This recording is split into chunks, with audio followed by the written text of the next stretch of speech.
Oh. Anong next na letter? Ito? Ano nga ulit na letter? I. Very good. Asan yung I dyan?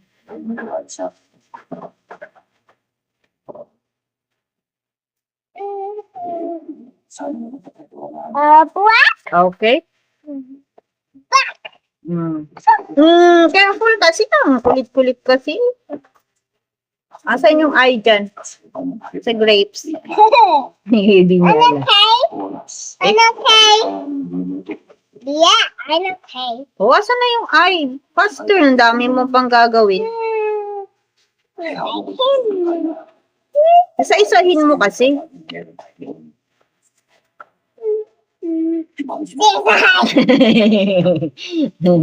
Tutaklawin ka na, hindi mo pa nakikita eh. Anong next na letter? Ha? Jumar. Anong Jumar? Hindi yan Jumar. Ano to? I. J. Alam mo, Jumar. Tito Jumar mo naman. J. Anong Jumar? Anong kulay yan? Jumar daw. Tito Jumar daw eh. Kabisado niya pero Jumar ang tawag niya. O, color mo na. Yung letter J. Cheese.